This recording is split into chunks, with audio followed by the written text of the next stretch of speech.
നമ്മൾ വെസ്റ്റ് ശരിക്കും ആയിക്കൊണ്ടിരിക്കുകയാണ് കേട്ടോ. നല്ല രീതിയിൽ നമ്മൾ സ്പ്രേ ചെയ്യാൻ വേണ്ടി ഇതുപോലെ ഒരു എന്തെങ്കിലും ഒരു ടൂൾ എടുക്കണം. ഇതിപ്പോൾ റോസ്മേരി വാട്ടറിൻ്റെ മേടിക്കുമ്പോൾ കിട്ടണം കേട്ടോ. നല്ല അടിപൊളിയായിട്ട് ഇങ്ങനെ നമുക്ക് കിട്ടണം. അപ്പോൾ ഇതുപോലത്തെ കുപ്പിയൊക്കെ വേണ്ടി നല്ല സ്പ്രേ ചെയ്യാം നമ്മൾ.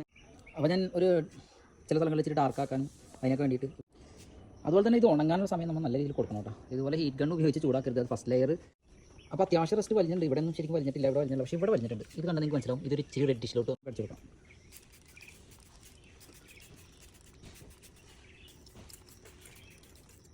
ഇതിങ്ങനെയാണ്. അപ്പോൾ അതവിടെ കിടക്കട്ടെ. ഞാൻ അപ്പോൾ കണ്ടില്ല, അത്യാവശ്യം നല്ല രീതിയിലുള്ള റെസ്റ്റ് 2 ഷെയ്ഡിലായിട്ട് വരുന്നുണ്ട് കണ്ടോ. നമ്മൾ റെസ്റ്റ്. അപ്പോൾ നമ്മുടെ റെസ്റ്റ് ഒരുപാട് നേരത്തെ ആപ്ലിക്കേഷൻ ശേഷം ഏകദേശം വൈകിട്ടായിട്ടുണ്ട്. മഴ പെയ്യാൻ പോകുന്നത് മുന്നേ ഒന്ന് വീഡിയോ കണ്ടില്ലേ. ഡബിൾ ഷെയ്ഡ്, മൾട്ടി ഷെയ്ഡ് എല്ലാ കളേഴ്സും വന്നിട്ട് ഓരോ പ്രാവശ്യം നമ്മൾ ആക്ടിവേറ്റ് കൊടുക്കുമ്പോഴും ആ കളേഴ്സുകൾ നമുക്ക് പല രീതിയിൽ വന്നുകൊണ്ടേയിരിക്കും.